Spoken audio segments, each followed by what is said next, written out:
take a trip, right? Oh, that's a striker tank. You didn't know what that was. That truck that just passed us had a striker tank on. The ones that's got the 4 wheels and floats, and it's a tank. The back opens up and the soldiers climb in and out. Yeah, striker tank. I used to haul those. That was pretty cool. Anyways, we gotta come up to St. Marie and hit some boats. Maybe not literally hit them, but get onto the water there and film boats and all that stuff. Who knows? We're going to Newfoundland next summer for a visit,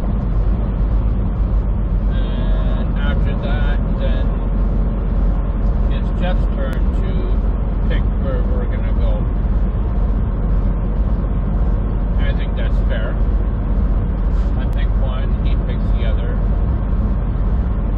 and then I pick, and then he picks, and then so on and so forth.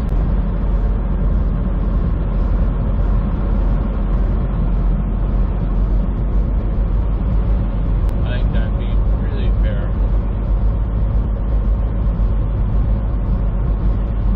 $500 miles to go, and I'm at the customer. I don't have to be there till Monday morning. That's the rest of today, and that's tomorrow, Saturday and Sunday, right?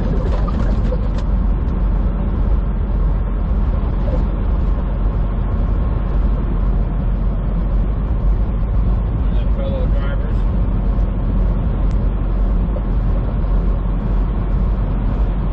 From the same company I'm driving for. That's 2 now, 2 today.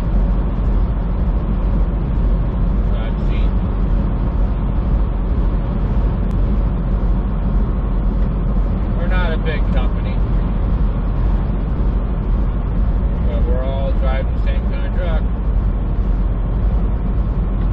Some are newer and some are older. I'm driving a 2023 860 Peterbilt. It's better than a Peterbilt. It's a Volvo. I swear by it. It's the best thing out here.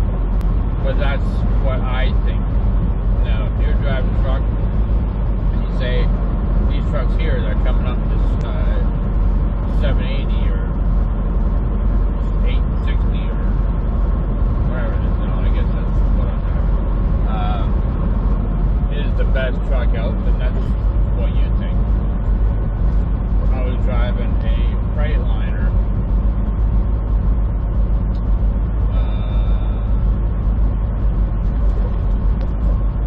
That one back that just passed us.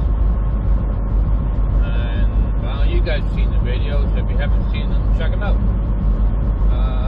We've gone to BC and all that stuff, but it was the one with the blue hood. That truck was nice. Okay, it wasn't so nice. They're the cheapest trucks on the market. They're supposed to be the best at fuel mileage, but they are the cheapest truck out there. You can buy a brand new truck, brand new Volvo, or brand new Freightliner. Well, I don't even know how much, but it's got to be the cheapest truck out there. They're everywhere. Nice scenery. Check this scenery out. Isn't this awesome? This is the big hill. So. Anyways, I was talking to another driver a couple days ago,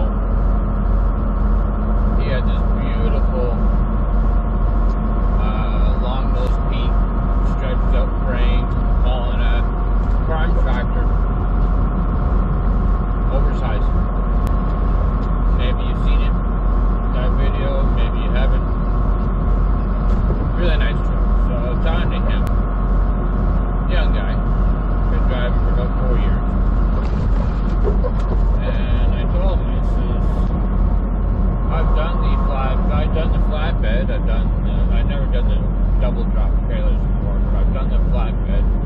I've done the van. I've done all kinds. There's a few trailers out there that I have not done, but I've driven the W9s and the Peterbilts and the Freightliners and the Eagles and everything. And the Max and the Western Stars. I've driven all of them.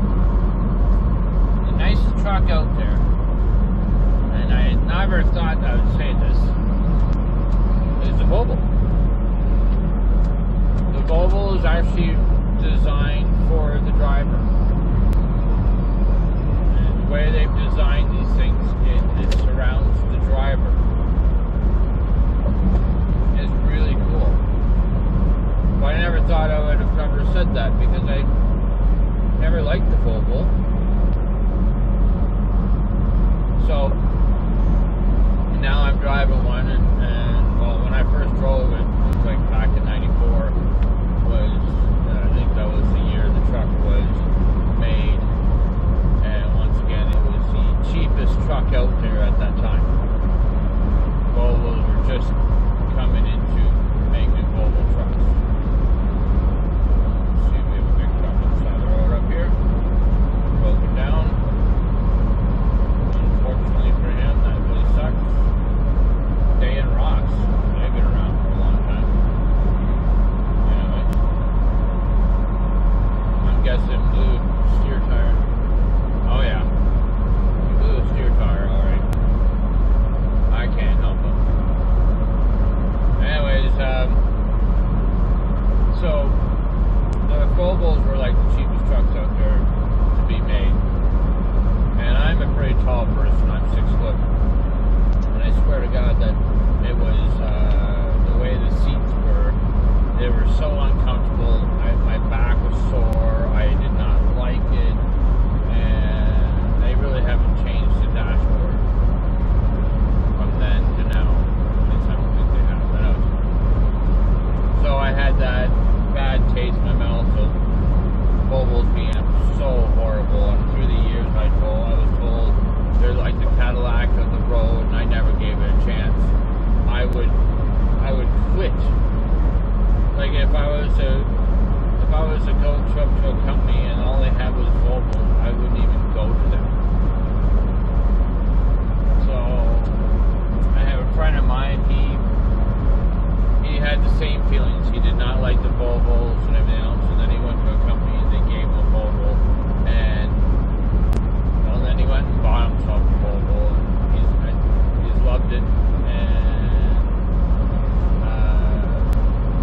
yeah, he's an owner-operator now. I filmed his truck.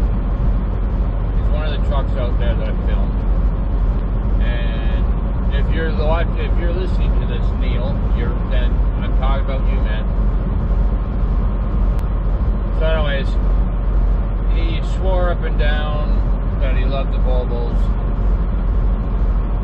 And so here I am.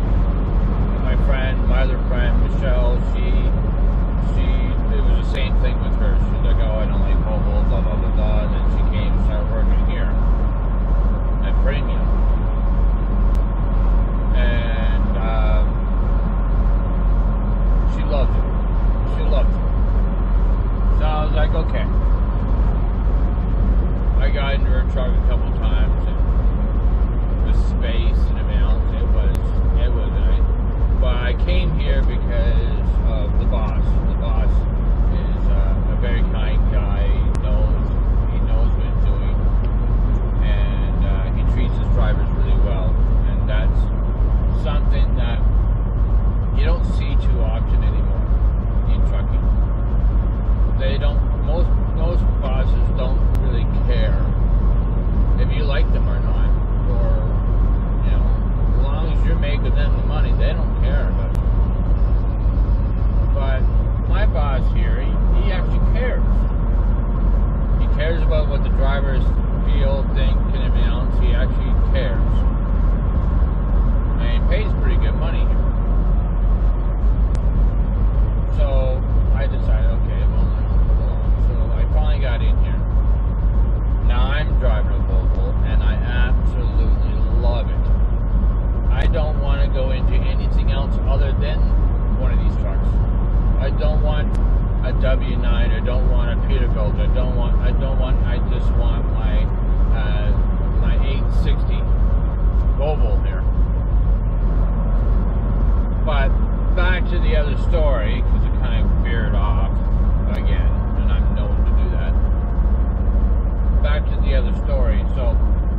this young guy that's got this long nose Pete, long stretched out frame, and pulling this tractor and all that stuff. He says, you do realize that the Volvo is the most expensive truck out there. It's the best truck out there. He goes, no, these Peterbilts are. And I'm like, no. Peterbilts and the W9s, they're not, or the W990s, I guess you would say. They're up there in price, but the Volvo is actually the most money. It's worth the more money. It's like it is the Cadillac of the truck. I don't know exactly how much, and if I am getting this wrong, then leave a message. There's another striker tank. Wow. So, just let me know if I'm saying this wrong. But I'm pretty sure I'm not wrong. I'm pretty sure the Volvos are the most expensive truck out there, and there are now a lot of Volvos out there. You can probably see them. You never realize how many. You don't realize how many Volvos that are out there until you start driving. It's like that with any vehicle. You start driving it and then you don't realize how many there actually is until you start driving it, because now you're looking for it. And he's like, oh no, the Peterbilts are more expensive, everybody wants them, that's why. And I'm like, no, it's the look. They want the look, sure. But inside, I can sit here in the Peterbilt and I can stretch my arm out and I can actually literally roll up and roll down the window, the passenger door. I can close the door from the driver's seat.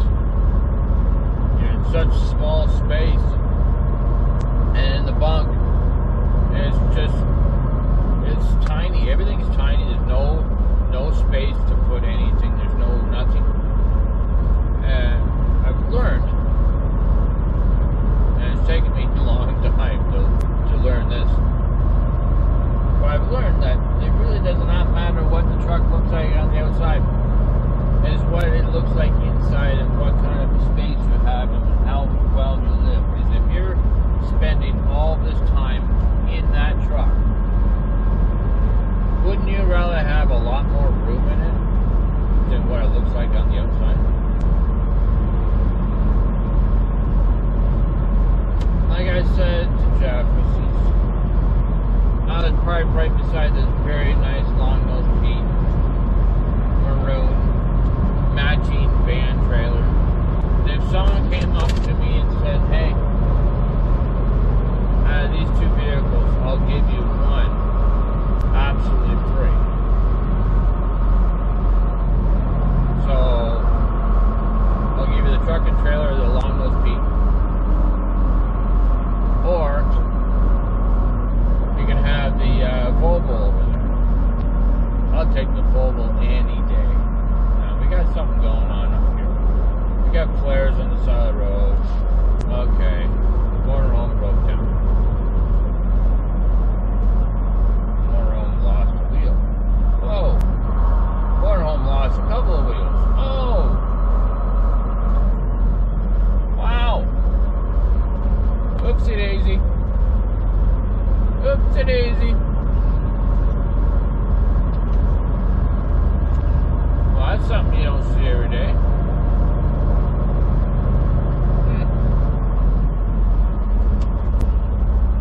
Yeah, like I said, I'd take that Volvo any day than a long-nosed Pete, including trailer. Because the amount of money that you're going to end up spending or losing in fuel with that truck pulling that trailer is kind of crazy. I would take the Volvo any day. This truck, I'd take this truck any day. I'd make more money with this truck than having a long-nosed Pete and the trailer to match with it. Fuel efficient truck here. More aerodynamic this truck than a long-nosed Pete. So you got the front end of the peak that stops, that the wind hits. You got the front end of your truck or your trailer, same thing. You're constantly fighting the wind. You're fighting against the wind. You're spending, and it's just, they're so hard on fuel. You don't make any money. So the amount of money that you'd make with the truck and the trailer, you make more with just the truck. I take this truck any day. And I got this little button on the dashboard. It's an automatic, so I got these buttons on the dashboard. And you have the drive mode, and you can flip the drive mode into P, which means power.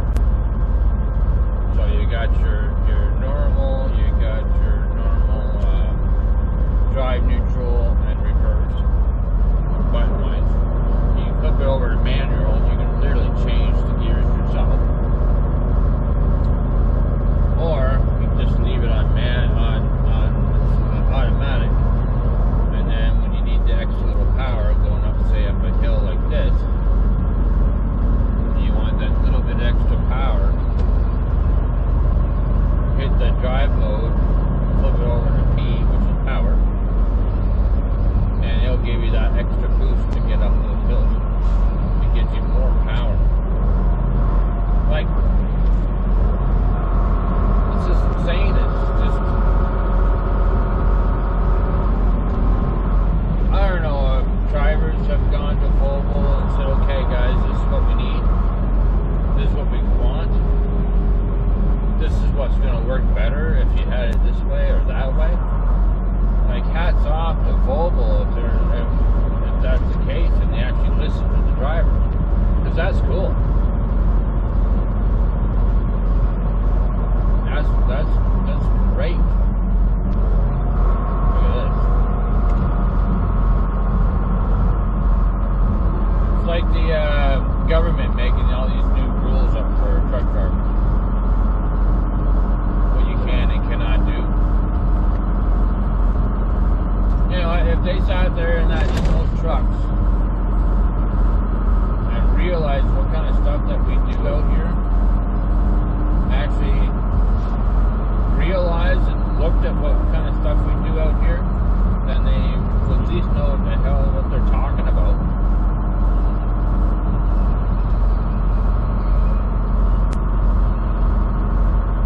It's almost like the government saying, okay guys, we need to make some money somewhere, so let's just make up some new laws. We need at least 5 new laws a year. How you do it, but do it. We need more money in the government.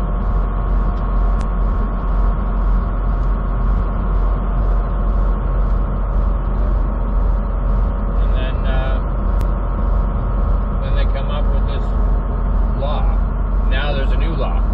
And the new law is, if you own a dog and trying to cross the border with the dog, you have to have a letter from the vet saying that you got your dog rabies shots within the last 30 days, and a computer chip put in your dog, and that'd be fine. You know, we got that stuff now as it is. Well, my dog shouldn't have a chip in yet, but we got that as it is. But now they want it every time you go across the border with your dog that you have to fill out something saying, like a computer thing, to get them across the border. And you have to have this new letter from your vet every 30 days. You need a new letter, signed and dated, from your vet. And you have to take a picture of your dog and that letter every time you go across the border to make sure that that dog is healthy enough to cross the border and move into the next guess it was something to do with, they say that there is a high volume of rabies going around in the States. That's their excuse. So they want you to do all this just to go across the border. I don't know about you, but I know where my dog's been. My dog is with me. She's on the leash at all times when we're out and about. I would know if my dog's got rabies or not. Since I'd be living in the truck with her, wouldn't I know? I think I would know. So there's a new law coming out 2 months that you have to have this. If you don't have this, you're not allowed to cross the border with your dog. But it's only dogs. Cats are fine, birds, all these other animals are fine. It's only dogs. So the only thing I'm thinking is, don't fix it if it's not broken. Leave it alone. I think this is just a bunch of bull crap. I don't think that there is an issue. I just think that there was something that they had to come up with, and there's going to be some way, somehow, they're going to make the money out of the deal. There's going to be something. There's going to be something. I swear there's got to be something, some way that the government can be making money off of you.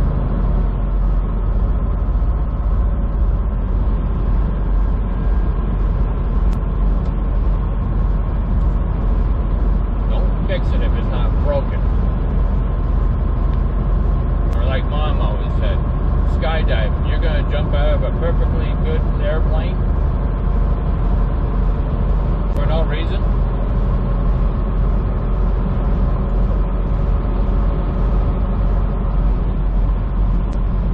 Mom used to say a lot of things.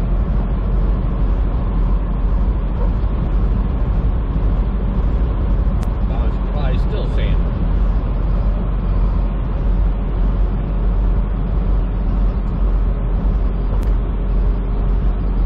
I do miss my mom. I lost my mom 3 years ago.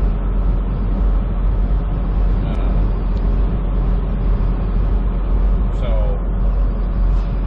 if you're out there and your mom is still around, go up to her and give her a big hug. She deserves that. Putting up with your crap through the years and everybody else's. Not complaining. She deserves a good hug. So the next time you see your mom, do that. And if she asks you why you just did that, say because you wanted to, or she looks like she needs one.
whatsoever bringing you down. Just things are on my mind. Things are happening.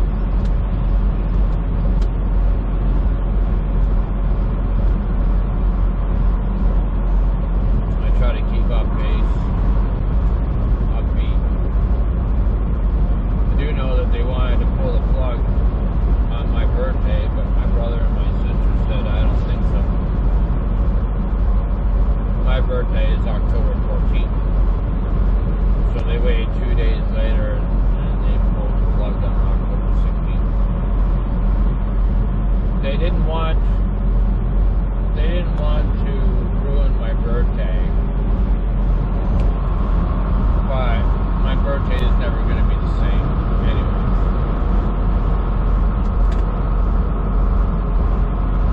Knowing that 2 days later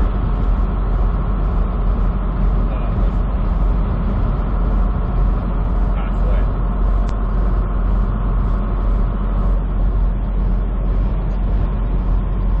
Unfortunately, I wasn't able to go see or be there when Mom passed away.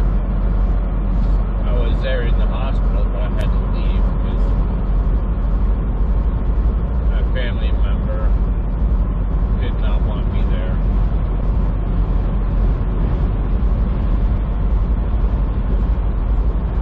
My stepfather did not want me there. I also don't want to make people think, that was my brother or my sister.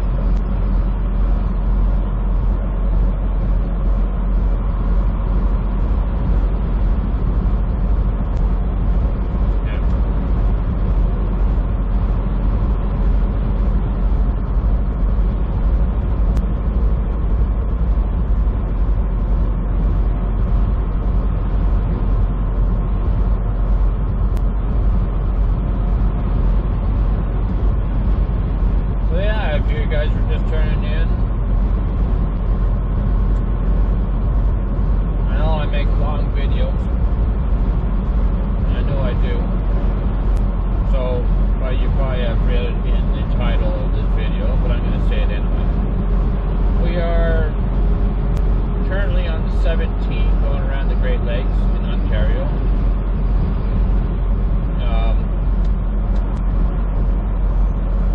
We're currently 55 miles to Sault Ste. Marie, Ontario. And we're going eastbound on the 17th.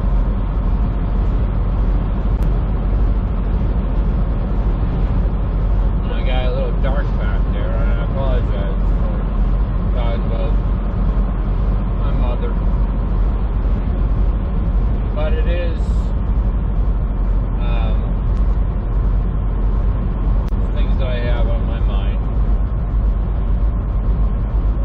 You got all this time in the world. When you're driving down the highway, you have all this time in the world to think about anything and everything.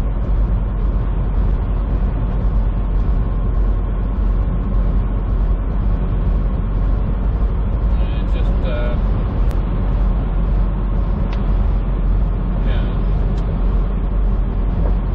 I bounce from subject to subject pretty quickly, don't I?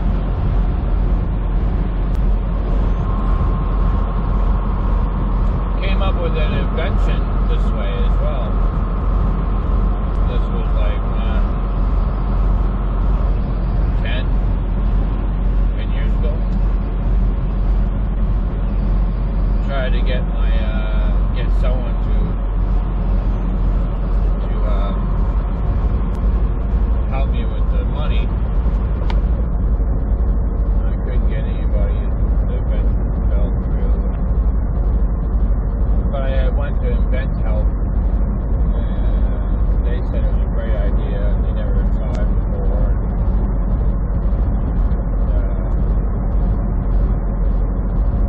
Yeah, they couldn't see it before. They never seen it before. So they said it was going to be. I figured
videos that we do, well, it's okay.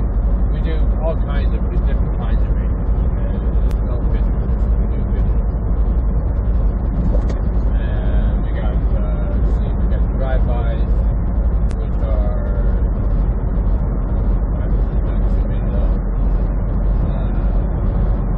we got the GoPro on the window looking at the mirror, and anything that's super nice coming by, we've recorded coming through the window or the mirror, and it's really cool. We got that. We got ride along, which you're currently watching one now. We have time lapse video, so it's almost like I'm driving super fast, like I'm 300 mile an hour kind of a road. We have walk arounds. Don't worry. Walk around, you don't hear me talking, so I don't talk your ear off. We have all these different ways of doing this, and I think you'd like it. If you've gotten this far and listening to my rambling on, then you can probably go a little farther and check out the rest of the video. So, we have Car Wars. If you've never heard of Car Wars, we have Car Wars. We have Car Wars to show. The Car Wars Mud Box. Car Wars to show has more lines of car shows and things like that. If you like trains and boats, planes, trains, and boats, then check out our planes, trains, and boats online.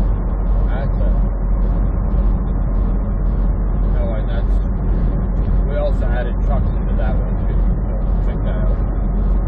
We have train fans. If you're into the trains, just strictly trains, we have trains. We have Car Wars the show, Car Wars RC, so remote control. If you like the remote control stuff, check it out. We have Car Wars. We have Bike Wars. We have all kinds of things, and of course we have Trucks Buying Great Lakes. So check out any of those channels and like and subscribe.